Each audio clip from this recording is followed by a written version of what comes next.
Gracias, Mid. Muy... Él, dentro del área de la formación médica en medicina, tiene un doctorado que lo ha realizado en la Universidad Libre de Bruselas, en Bélgica. También tiene una especialidad en medicina tropical, en el cual ha realizado un diplomado que ha sido en el Instituto de Medicina Tropical de Bélgica.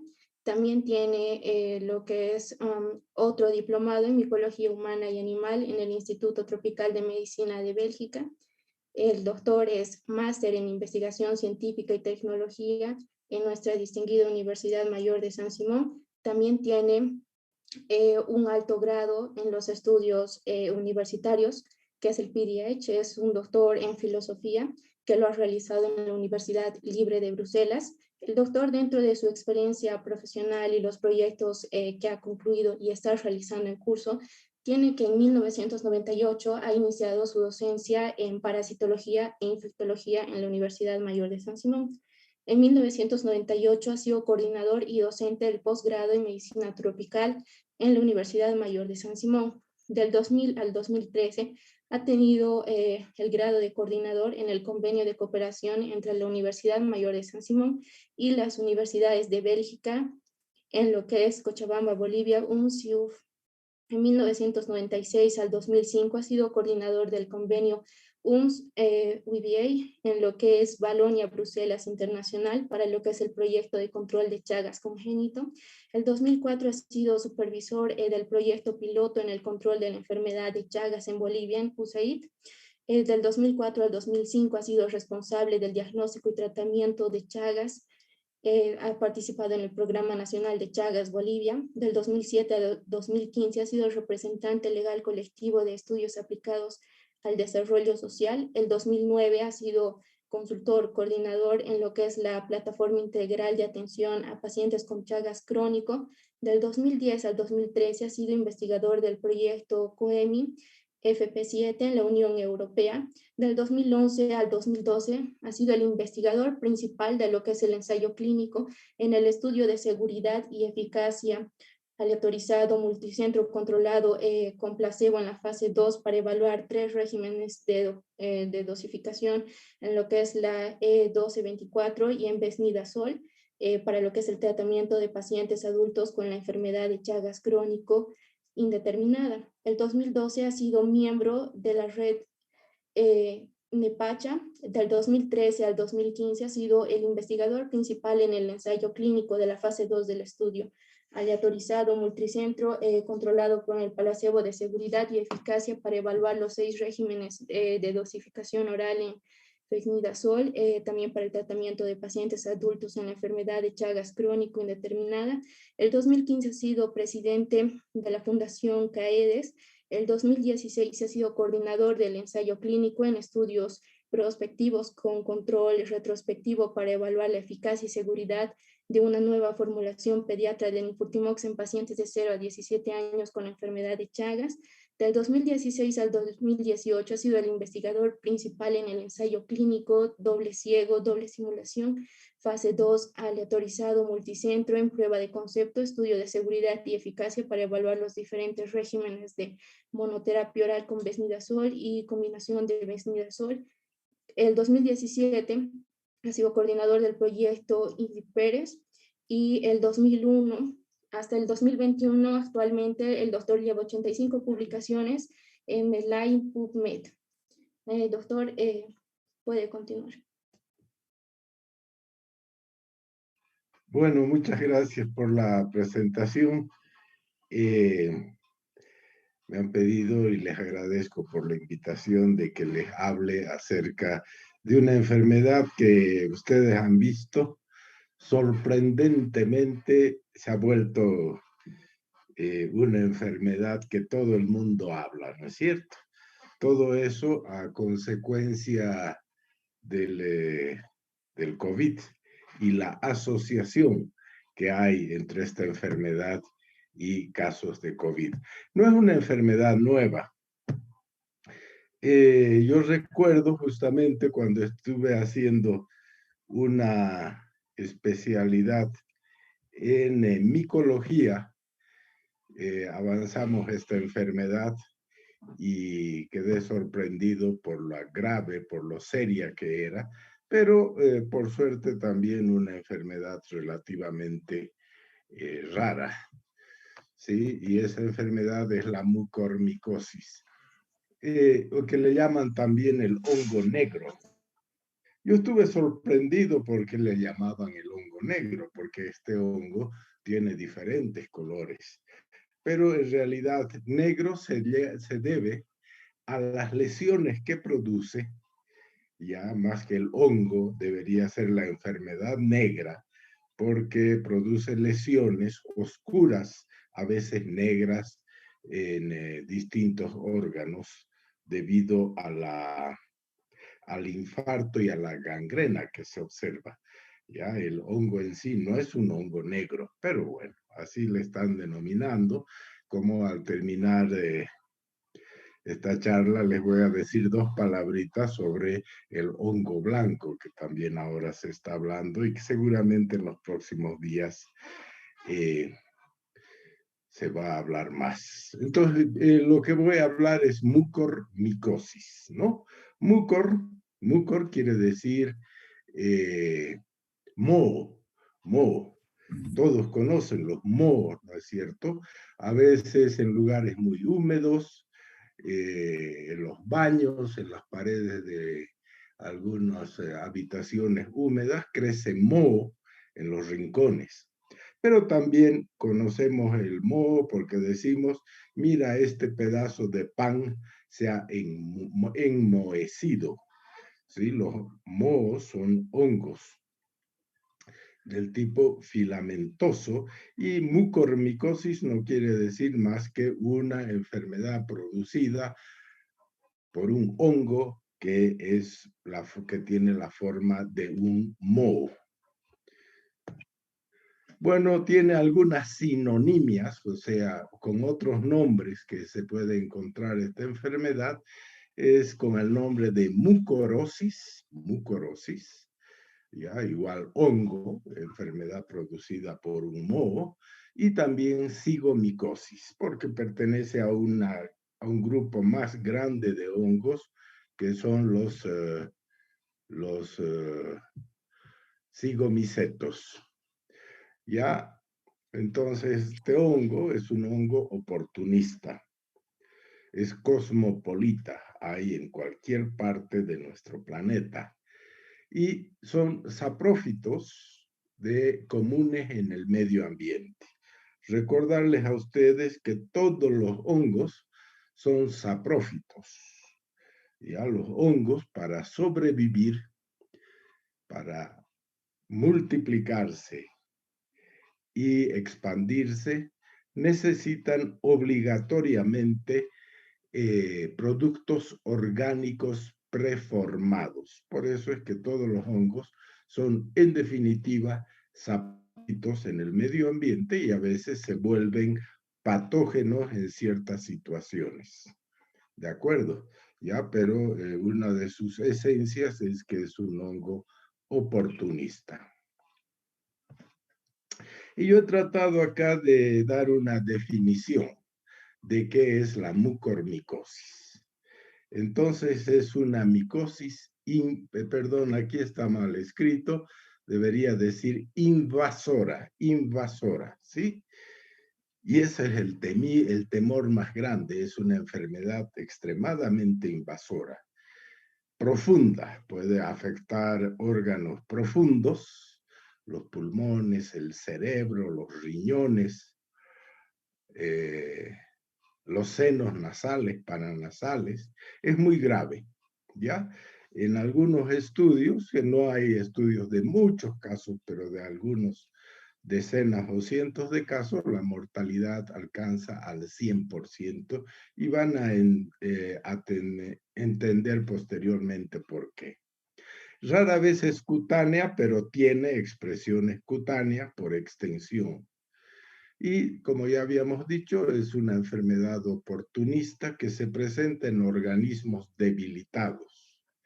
Y las causas más frecuentes de que un organismo esté debilitado puede ser afecciones malignas, la diabetes grave y descompensada, la uremia. Digamos que esas son las principales causas donde después se puede desarrollar este hongo. Y este hongo pertenece a un grupo de hongos que son los que se llaman cigomicetos. ¿Ya? Entonces, los mucorales, que son los hongos que producen la mucormicosis, son cigomicetos. ¿Ya? Son hongos que muy dispersos, ¿ya? No es un grupo homogéneo de los cigomicetos, más se los clasifica los cigomicetos porque son hongos que tienen una reproducción sexuada y también cuando ya son hongos un poco viejos, también tienen una reproducción sexuada, o sea, asexuada y sexuada, ¿sí? Ya, y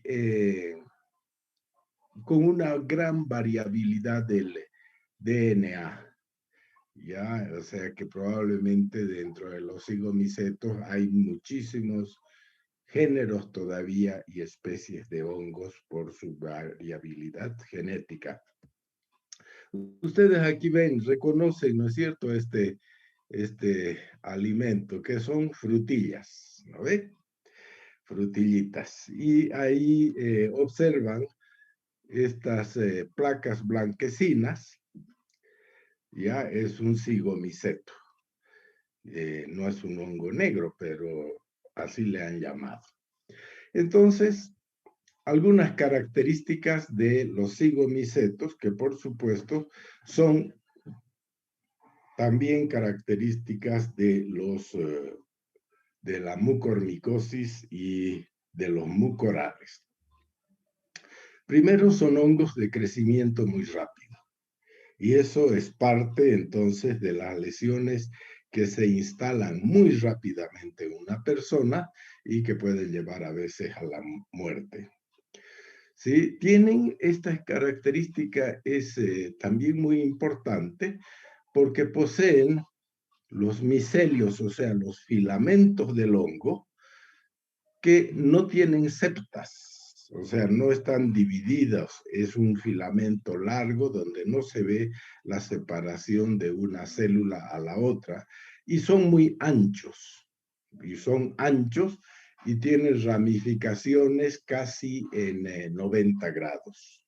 Y eso hace que estos filamentos, cuando llegan a un vaso sanguíneo pequeño, ya, a un capilar, como son grandes, anchos, carentes de septa o por lo tanto bastante móviles, puedan obstruir a los vasos capilares, ¿ya?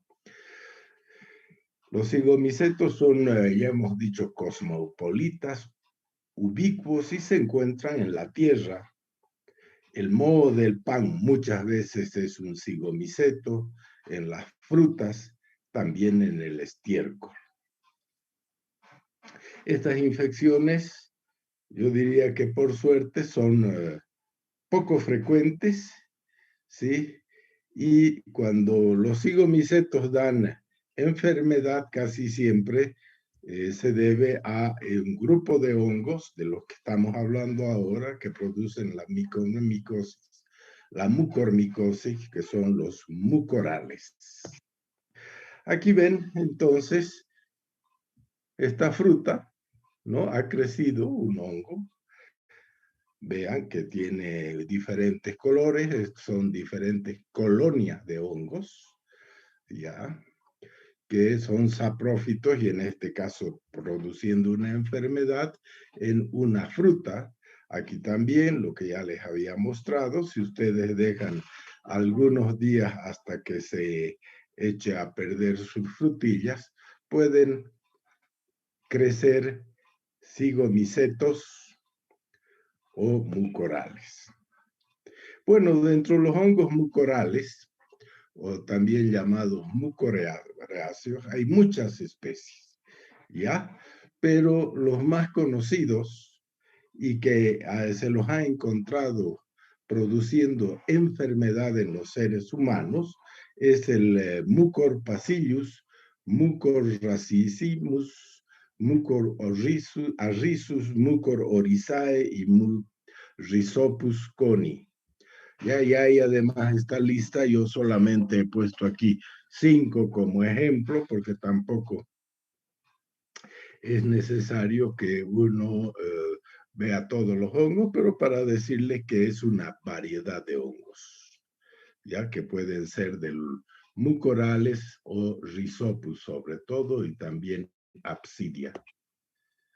Ya como habíamos dicho, ¿dónde viven? Entonces en frutas, en la paja, cuando la paja está húmeda, crece también en las gramíneas, en los granos, en muchos vegetales, en el pan, cuando estos están en descomposición. ¿Y cómo ingresa? Y esto también es muy importante. Casi siempre estos hongos ingresan por la mucosa nasal, ¿ya? Por los senos nasales y paranasales, ¿ya? Y desde la mucosa nasal invaden rápidamente, pues, los senos y pueden llegar hasta el cerebro, ¿sí? ¿Ya? Pueden también invadir el tejido blando de la órbita y, como dijimos, el cerebro. O sea que la vía de penetración clásica es la inhalación. Inhalación, cuando uno respira, ¿sí? La inhalación de esporas del hongo que se instalan en la mucosa nasal, empiezan a crecer, a desarrollarse en su forma filamentosa y después van a ir a otros tejidos blandos, a la órbita, al encéfalo. No se conoce de este hongo transmisión de persona a persona. A veces también una vía de ingreso potencial puede ser la heridas en la piel, podría ingresar por ahí el hongo. ¿Ya? Aquí solamente para mostrarles algunas, hemos dicho que se encuentran en las frutas y aquí ustedes pueden ver algo que es muy rico cuando se come, papaya, ¿no es cierto? Y vean, esta papaya ha cambiado totalmente su color, ¿no? Aquí está de un color verdoso, de acá un color negruzco, verdoso, ¿no? Y son frutas que están infectadas. Como también aquí pueden ver ustedes, ¿no? Una imagen de cómo afecta al pan. El pan puede estar invadido por este hongo y el pan se lo va a ver pues con un aspecto muy parecido a este, de un color verdoso sobre todo y a veces negruzco, ¿no? Y esto es una vista más microscópica del hongo. Hemos dicho que mucor quiere decir moho, ¿sí? Y aquí ven ustedes las características del hongo, ven los filamentos, ¿no? Y ven los organitos productores de esporas, que son unos puntitos negros que se puede observar en algunos lugares. ¿Ya? Entonces, ese es el mucor. Ya pasando después de haber identificado al hongo como tal, un hongo prácticamente omnipresente, recordarles que dentro de los hongos filamentosos que pueden producir enfermedad en el ser humano, tenemos este tipo de mohos que serían los mucorales, pero también hay otros que también pueden producir enfermedad bastante grave y que tiene algún parecido con los mucorales, que son los aspergillus. Los aspergillus son también hongos omnipresentes, están en cualquier parte, en todas las latitudes, en todos los climas, ¿ya? Y también pueden producir daños bastante importantes, ¿ya? Por ejemplo, de igual manera, en los senos nasales y paranasales, porque penetran sobre todo también las esporas por inhalación, y es también un hongo oportunista. O sea que los aspergillus son mohos ya de otro tipo, no de los mucorales, pero otro tipo de hongos que producen una enfermedad muy parecida a la mucormicosis. ¿Cuáles son los factores de riesgo? Entonces, recordarles de nuevo que es una enfermedad de distribución mundial, y para tener una mucormicosis hay que, solo se ve en pacientes inmunodeprimidos, en pacientes con diabetes mellitus grave y no controlada, ¿sí? Se ve también mucho en pacientes con leucemia aguda, enfermedades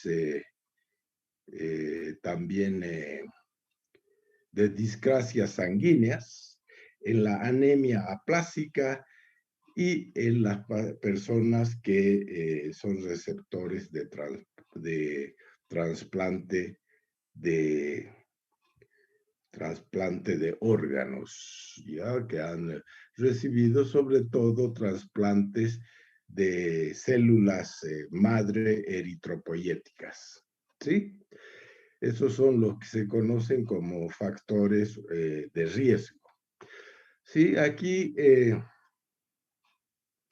querido repetir porque nos va a ayudar también a comprender mejor por qué ahora ha aparecido este hongo negro en pacientes con COVID, ¿no? Entonces, primera enfermedades subyacentes es la inmunosupresión, especialmente cánceres hematológicos y trasplantes, diabetes mal controlada, esteroides a dosis elevadas. Y ustedes saben que en el COVID uno de los tratamientos es pues la utilización de corticosteroides a dosis elevada, que se cree que es una de las causas que favorecen enormemente el desarrollo de la mucormicosis en pacientes con COVID.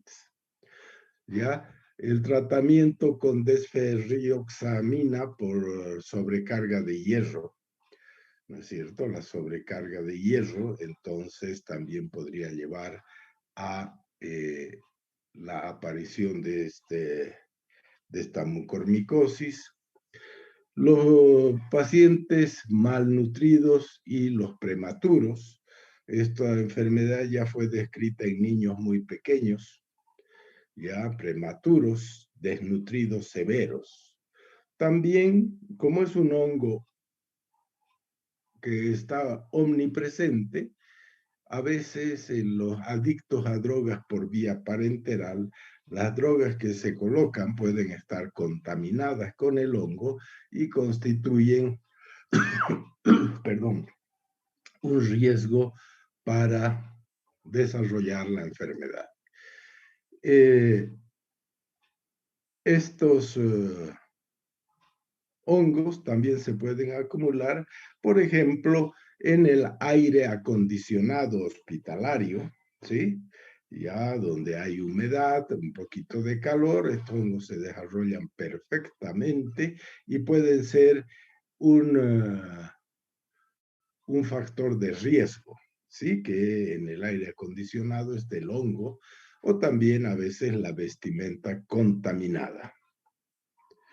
Ya, y por supuesto, estos factores de riesgo pueden estar combinados, o el uso de corticoides más una desnutrición severa, o la presencia de los hongos en los aires acondicionados, en habitaciones mal ventiladas, podrían combinarse estos factores de riesgo.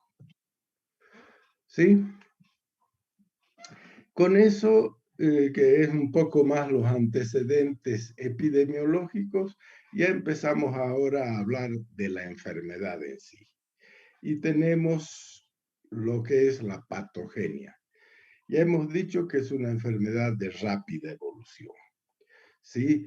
En 2, 3 días se puede instalar perfectamente y se puede medir la gravedad de la enfermedad. ¿Sí? Es una enfermedad destructiva, con elevada mortalidad. A veces, en algunos casos, el 100% de mortalidad. Estos hongos tienen afinidad por los vasos sanguíneos. Y en los vasos sanguíneos, por los filamentos que son anchos, ¿sí? Y con ramificaciones, van a producir trombosis. De la trombosis va al infarto, necrosis celular. Entonces, esa es, digamos, la seguidilla del daño. Trombosis, infarto, necrosis celular. Y es una enfermedad fulminante en personas debilitadas. Ya esto he tomado del doctor Roberto Arenas, de su libro sobre micología médica. Es un excelente libro de micología. Vean, es ya el libro es bastante antiguo, 1993, ¿ya? Y ustedes aquí pueden ver por qué se llama hongo negro, porque la lesión, no el hongo, pero la lesión es negra, ¿sí? Ya dice, el hongo tiende a invadir las arterias, por supuesto, los pequeños vasos, ¿no es cierto? Como resultado, la sangre forma coágulos y el tejido muere. El hongo crece sin control en el tejido muerto, que se convierte en negro. El tejido muerto, necrótico, es negro, ¿sí? Y puede también haber sangramiento. De ahí viene entonces, esta es una lesión cutánea. Ustedes pueden ver que está más o menos ubicada en la frente de la persona. Aquí está su oreja y aquí ha habido la cigomicosis, que es la mucormicosis cutánea. ¿De acuerdo? Y cuando se hace no sé si puedo subir esto para ver, aquí está, sí, voy a subir esta barrita arriba. Cuando se hace una histopatología de la lesión, ¿qué encontramos? En la histopatología encontramos pues los filamentos del hongo, que como lo hemos descrito, son filamentos anchos, ¿ya? Anchos, no se ven las septas, no se ven las divisiones de las células, ¿ya? Y tienen prolongaciones angulares a ángulo casi recto. Y eso es lo que produce el daño, ¿no? Entonces las hifas o filamentos es lo mismo, ya son grandes, hialinas, no tienen tabiques, ¿ya? Y es la característica como se puede ver en la histopatología de este hongo. A ver, vamos a ver, creo que cuando esto está arriba, lo vamos a volver a bajar aquí para que avance.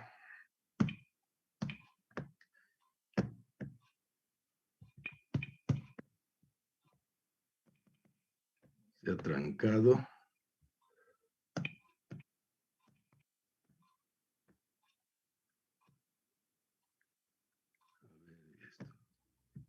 Ahora tal vez va a avanzar. Algunas imágenes, porque son imágenes un poco pesadas, no avanzan bien, pero a ver, vamos a volver a entrar para que vaya avanzando. Ya. Bueno, la presentación clínica de la mucormicosis, como habíamos dicho, es muy similar a la que causa la aspergilosis invasora. En general, poca fiebre, enfermedad grave de evolución muy rápida y con pocos síntomas. ¿Cómo diagnosticamos una mucormicosis? Primero, por la rápida evolución de la enfermedad y con la buena respuesta a dos antimicóticos que se pueden dar, que son el voriconazol o las equinocandinas. ¿Ya? ¿Sí? Y la enfermedad puede encontrarse produciendo úlceras palatinas con costra en el paladar duro, nódulos pulmonares y a veces consolidación o cavitación a nivel de los pulmones. Y a veces puede estar acompañada de hemoptisis. Otra vez esto me está...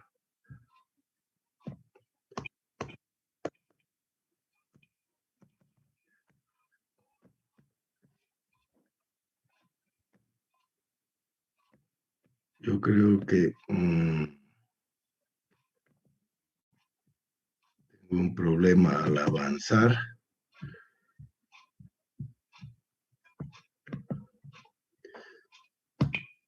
Vamos a volver a ingresar, lo siento. Lo siento. Pero bueno, así es a veces las diapositivas son un poco pesadas. Bueno, aquí tienen ustedes una clasificación de las formas clínicas de la mucormicosis. Hay una mucormicosis rinocerebral, o sea, ingreso del hongo por las fosas nasales, afectación de los senos paranasales, nasales, y llevar hasta el cerebro. Hay una forma cutánea que es relativamente rara, una forma pulmonar, gastrointestinal o diseminada, ¿no? Que va a producir daño en varios órganos. Y aquí ustedes pueden ver una forma que está afectando a nivel ocular y también la piel a nivel de la nariz. Aquí ven una lesión pulmonar y aquí ven una lesión cutánea. Una lesión cutánea. ¿Sí? Entonces, las formas clínicas en general de la mucormicosis se las clasifica en rinocerebral. Y esas son la mayor parte de los casos, el 70%. El otro 30% están dentro de las formas pulmonares, gastrointestinales, diseminadas, y como hemos dicho, la forma cutánea es relativamente rara. Bueno, vamos a describir rápidamente la forma de la mucormicosis rinocerebral. Entonces se inicia por una infección de los senos nasales y paranasales. Hay una necrosis que es típica de este hongo por la obstrucción de los vasos, pequeños vasos venosos o arteriales, necrosis de los cornetes, perforación del paladar duro, necrosis de la mejilla, celulitis periorbitaria y proctosis y oftalmoplegia. Eso es lo que podemos ver en una micosis, una mucormicosis rinocerebral. Y aquí tienen ustedes algunas imágenes, la lesión ocular con un importante edema, una proptosis, ¿no? Aquí ven la perforación del paladar duro, ¿sí? La perforación del paladar duro. Yo voy a decir que algunas veces hemos visto pacientes que vienen con una perforación en el paladar y hemos pensado en la posibilidad de esta micosis. ¿Sí? Acá tienen ustedes a nivel cerebral daño importante, ¿no es cierto? Y acá una de las imágenes fundamentales como se ve este hongo, ¿no? Con la destrucción, la necrosis tisular de evolución extremadamente rápida. Y eso corresponde entonces a la forma de mucormicosis rinocerebral.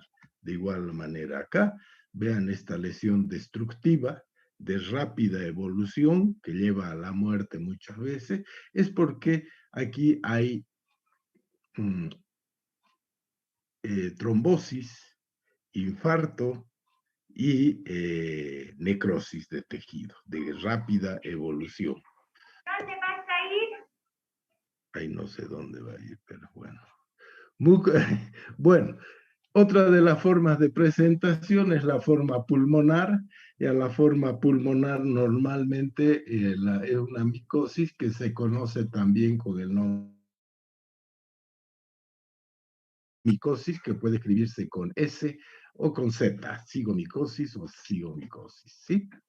Esta forma pulmonar se ve con más frecuencia en pacientes con neoplasias malignas hematológicas, con neutropenia, en pacientes que son receptores de trasplantes de células madre hematopoyéticas y tratamiento con desferrioxamina y daño renal.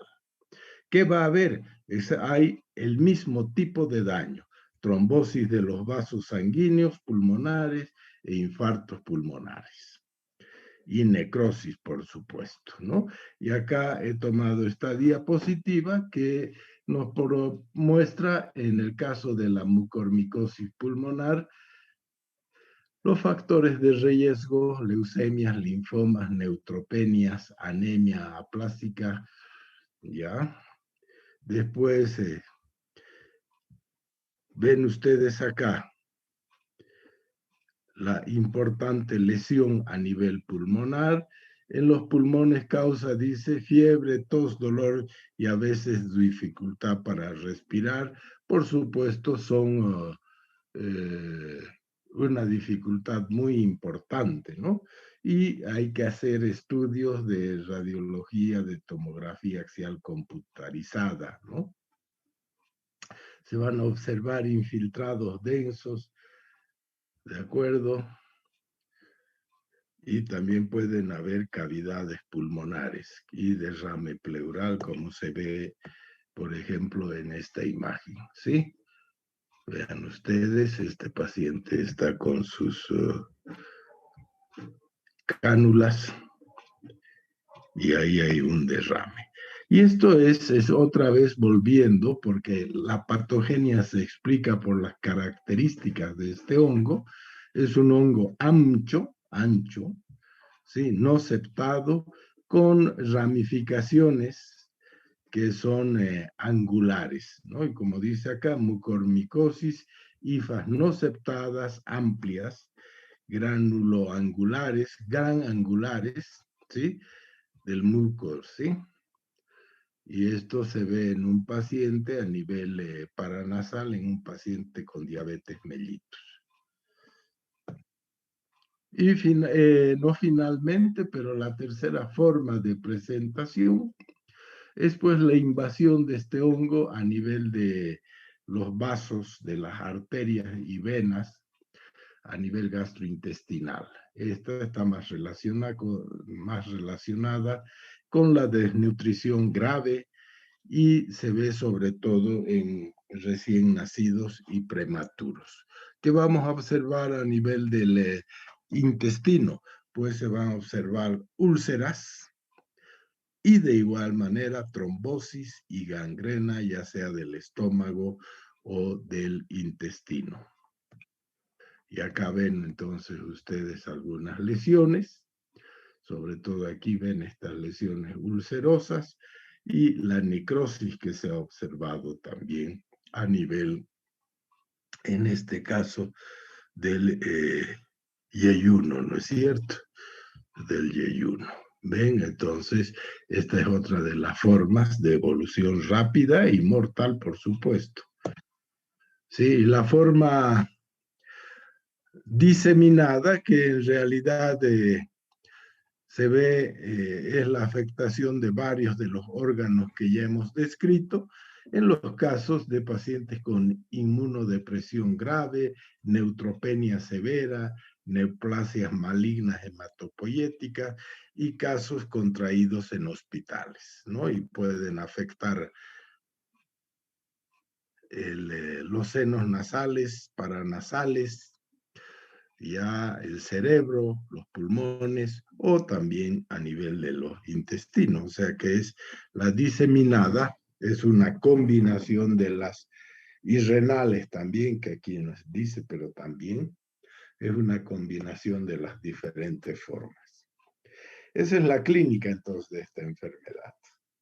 El diagnóstico es, en primer lugar, se puede hacer una histología o el examen directo de una biopsia de una lesión y vamos a ver esas hifas grandes, anchas, hialinas y sin tabiques.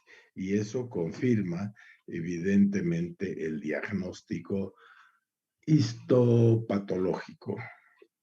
Ya se puede hacer un cultivo, pero apenas un 10% de los casos se puede cultivar al hongo. Ya, porque el cultivo del hongo está basado no tanto en la presencia de los tabiques, sino está basado para cultivarlo en las esporas, que es la forma como se encuentra el hongo en la naturaleza. No hay pruebas de detección de antígeno, ni tampoco pruebas de reacción en cadena de polimerasa comercializadas.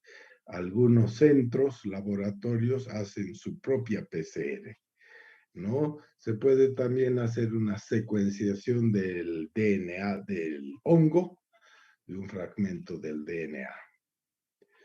Ya, en todo caso, la identificación de los hongos puede ser técnicamente difícil y hay que basarse mucho en la clínica, en la rápida evolución y en los antecedentes de enfermedades inmunosupresoras. O sea que el diagnóstico, evidentemente, si encontramos estas hifas, está perfecto, pero muchas veces la combinación de criterios, ¿no? Entonces ustedes ven, acá está otra vez estas hifas que invaden los vasos, una lesión cutánea de mucormicosis y los daños que se podrían observar a nivel, por ejemplo, pulmonar, a veces también renal. El tratamiento, el más clásico y que seguramente ustedes han escuchado estos días en la televisión, el más clásico es la anfotericina B, un excelente antibiótico y antimicótico, ¿no?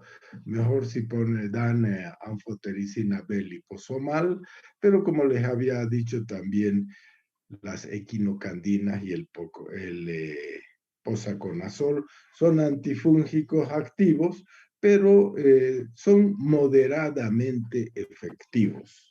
De ahí que la mortalidad sigue siendo elevada pese al tratamiento.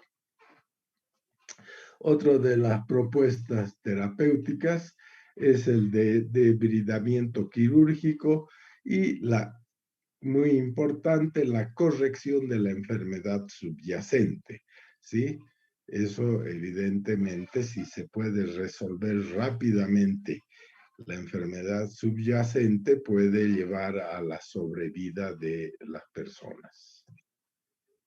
Y bueno, esta enfermedad se ha vuelto famosa por el COVID y su asociación en varias partes del mundo con la mucormicosis, ¿no es cierto? Y se ha llamado hongo negro. Yo le pongo acá un interrogante porque el hongo en sí no es un hongo negro. Lo que produce es una enfermedad cuyas lesiones se ennegrecen por la necrosis rápidamente. Y esta enfermedad ya es conocida, miren, se calcula que por cada 1.000.000 de habitantes se producen 1.2 casos en México, normalmente, sin asociación con el COVID, 1.7 casos en la Argentina, 2 casos por cada 1.000.000 de habitantes en el Brasil, también en Chile, Colombia, la República Dominicana y 3 casos en Estados Unidos. La gran sorpresa ha sido que en estas últimas semanas prácticamente en la India se han observado más de 9.000 casos de mucormicosis y como después se han descrito ya casos, 2, 3 casos en Uruguay, en México, en Chile, ¿no es cierto? ¿Y cuándo se ve? Se ve la asociación COVID-mucormicosis en pacientes que están en proceso de recuperación del COVID. Pacientes que han hecho un COVID grave, ya, y que están en proceso de recuperación. Bueno, ¿cuáles son los probables, por qué se desarrolla la mucormicosis en personas con COVID? Primero porque hemos visto que una de las localizaciones importantes de la mucormicosis son los pulmones, ¿sí? Y en el COVID, por supuesto, hay una falla pulmonar severa. Entonces, dos factores que intervienen, ¿no? Se pierden los mecanismos de defensa del pulmón, ¿sí? Los pacientes no pueden toser, la eliminación de las partículas de patógenos se interrumpen en un paciente con COVID grave. Por supuesto, esta asociación no es con los COVID asintomáticos o leves, sino en pacientes que están prácticamente hospitalizados por una enfermedad del COVID-19 severa, ¿no?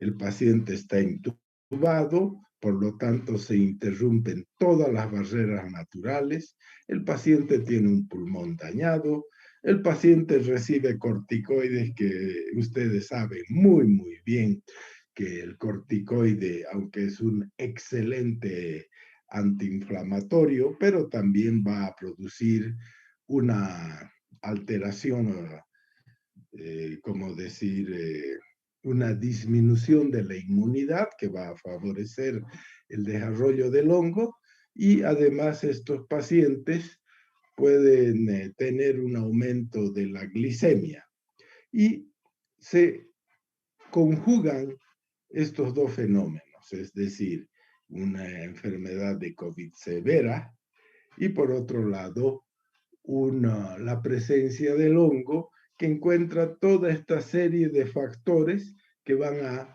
favorecer su desarrollo. ¿Ya? Y eso es lo que se piensa que por eso es que se encuentra esta asociación entre mucormicosis y COVID, ¿no?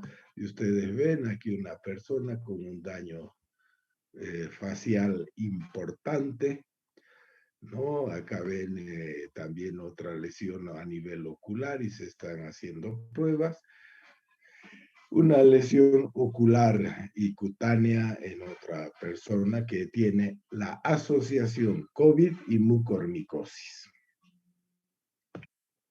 Bueno, y eso es lo que yo decía, quería hablarles, pero antes de terminar y agradecerles por su asistencia, ya se está empezando a hablar de un nuevo hongo que es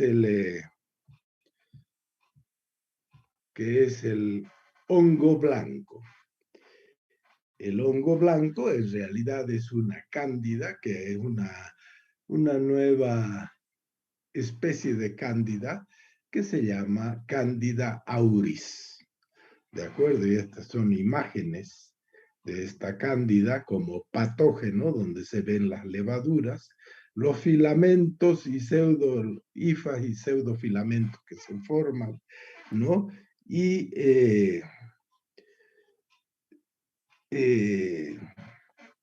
¿cómo decir? Que se ha asociado ya al desarrollo de formas severas, graves, de esta cándida en pacientes que están en servicios, por ejemplo, en la UTI por más de 10 días, donde también otra vez se han utilizado muchas veces corticoides, que tienen dificultades para la eliminación del patógeno, no tosen, o sea, los mismos factores que contribuyen a la formación de la mucormicosis. Entonces, no vayan a... es una enfermedad asociada a la serie de debilidades que tienen los pacientes graves. Eso sería entonces todo. No sé si ustedes tienen alguna pregunta.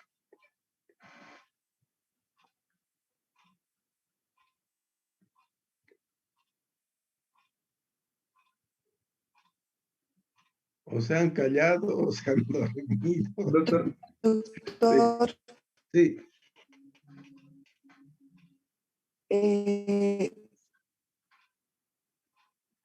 dígame.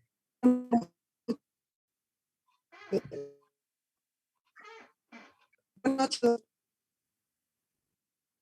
Escucho entrecortado.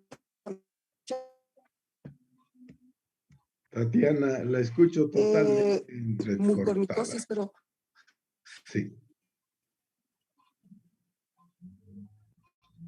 Sí, dígame. ay,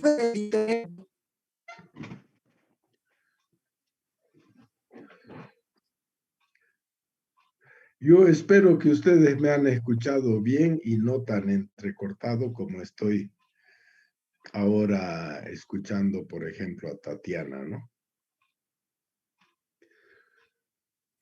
Se escuchó bien, doctor. ¿Sí? Ah, ya.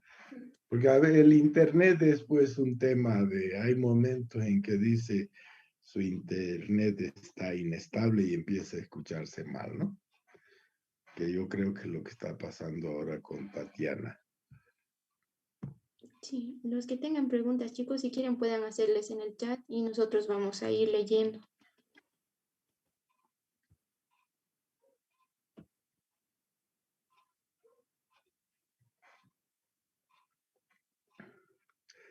Bueno, hay... Doctor, la primera pregunta que nos hacen es, ¿qué medidas de prevención podemos tomar?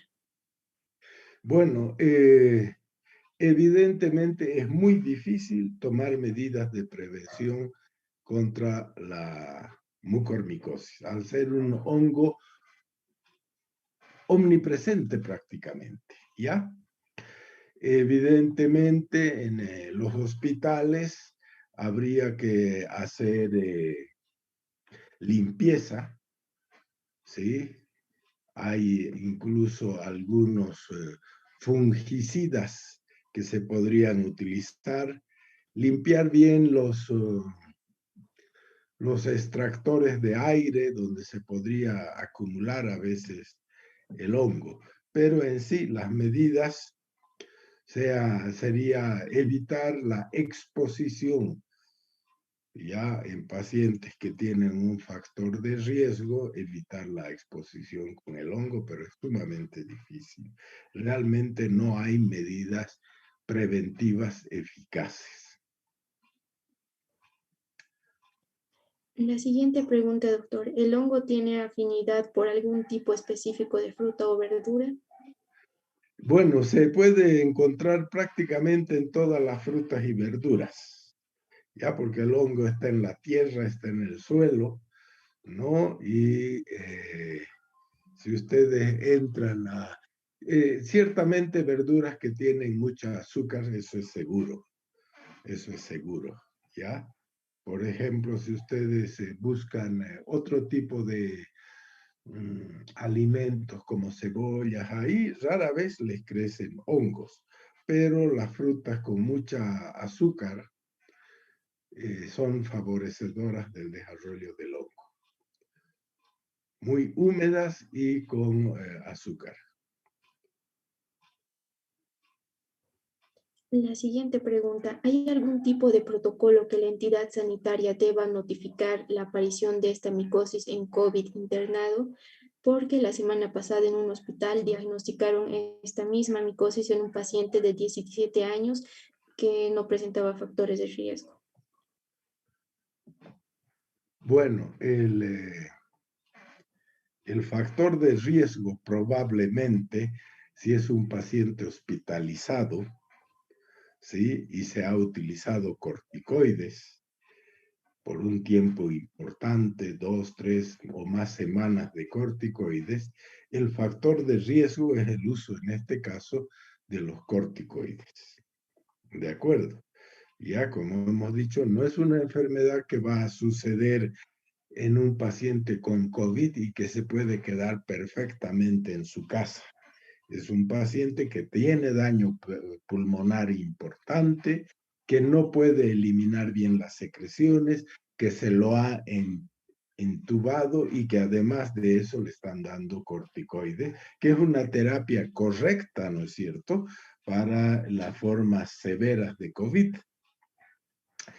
Entonces, es muy complicado, ustedes pueden imaginarse, si la mortalidad por el COVID en paciente hospitalizado que es entubado es ya de hecho importante, con esta enfermedad aumenta la mortalidad y ¿qué escojo yo?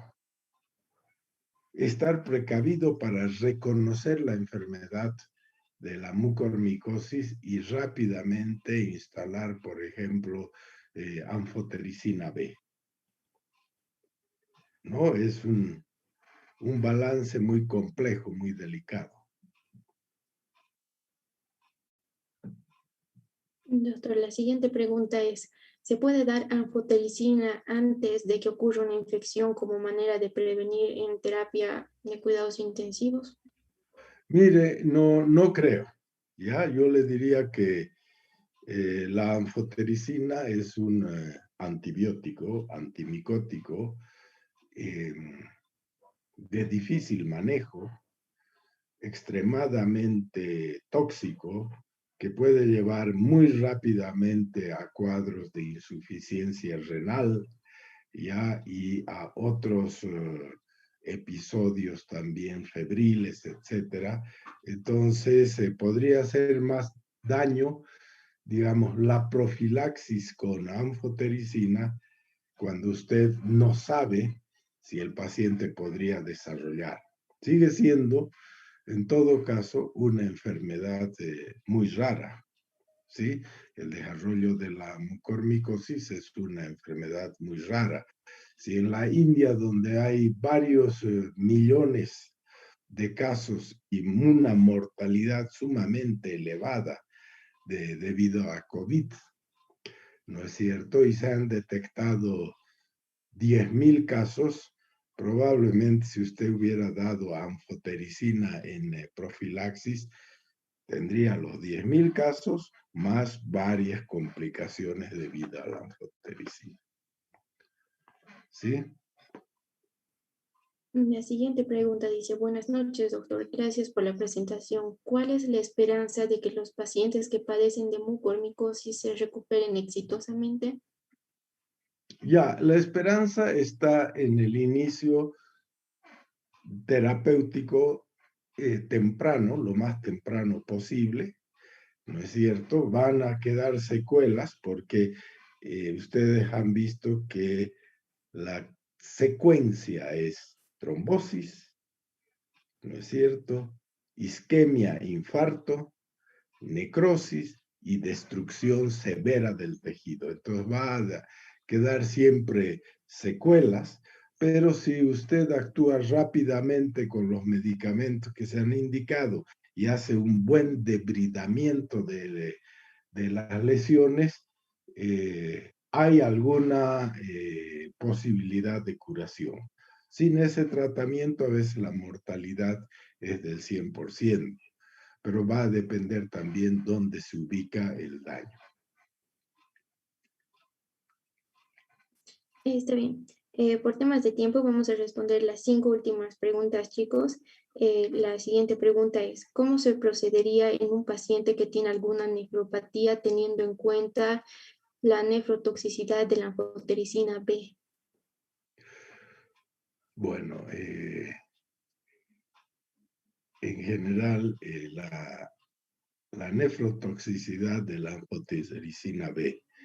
Ya usted ha detectado una de las contraindicaciones para utilizar anfotericina B es paciente que tenga daño, insuficiencia renal.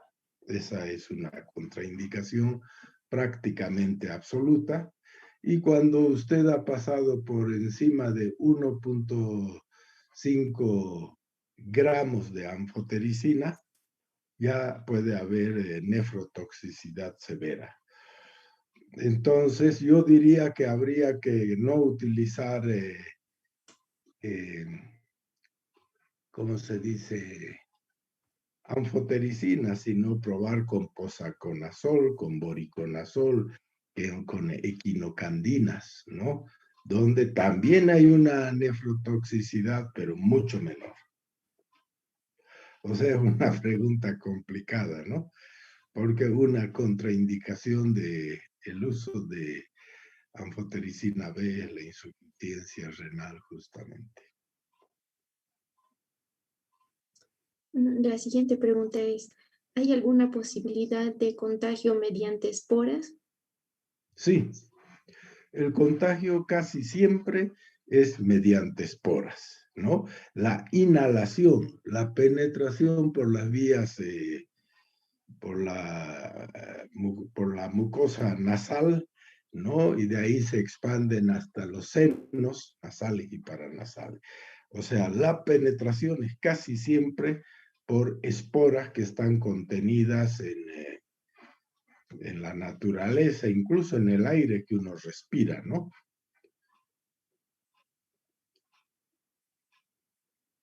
La siguiente pregunta es, ¿el tratamiento para hongo blanco sería el mismo que el de hongo negro? Bueno, el tratamiento para el hongo blanco es una cándida, ¿sí? Y el tratamiento para una sepsis, porque son cuadros graves, ¿no es cierto? Donde el hongo llega a invadir los vasos, los órganos. Y el tratamiento para una sepsis por cándida, el medicamento más indicado es evidentemente la anfotericina. La anfotericina es el mejor tratamiento de la sepsis por cándida.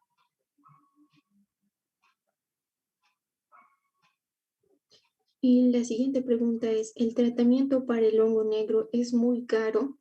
¿Cuánto tiempo una persona debe estar en tratamiento? Bueno, el tratamiento es caro, ¿no? La anfotericina, el posaconazol y el voriconazol son sumamente caros, ¿ya? Entonces, un tratamiento, nosotros la anfotericina la hemos utilizado mucho para tratamiento de otras enfermedades, como la paracoccidioidomicosis, por ejemplo, también para el tratamiento de la leishmaniasis mucosa, ¿no? También se utiliza para la leishmaniasis visceral que no hay en nuestro medio, pero el tratamiento está por arriba de unos $1,500 por lo menos, ¿no? Y el tratamiento que se utiliza es hasta llegar a una dosis total de anfotericina B de 1.5 a 2.5 gramos, ¿sí? La dosis acumulada total, o sea, cada día ustedes pueden dar 50 miligramos de anfotericina o días intermedios, y cuando ya están aproximándose a 1.5 o 2 gramos, el riesgo de daño renal es muy alto. Entonces hay que evaluar cómo ha ido mejorando el paciente, pero en general mejoran bastante.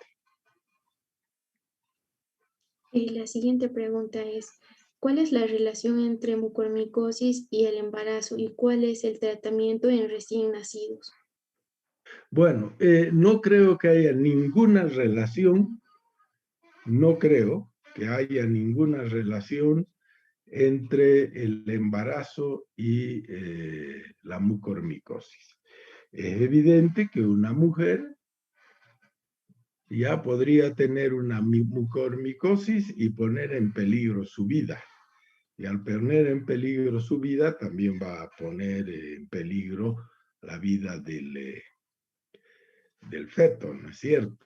¿Sí? Pero nunca no hay, digamos, transmisión congénita. No se olviden que no es una enfermedad de transmisión interpersonal, y aquí estamos hablando, aunque esté en la barriguita, pues el producto son dos personas distintas, ¿no? Pero el tratamiento en el recién nacido, y ahí sí es con certeza la anfotericina B.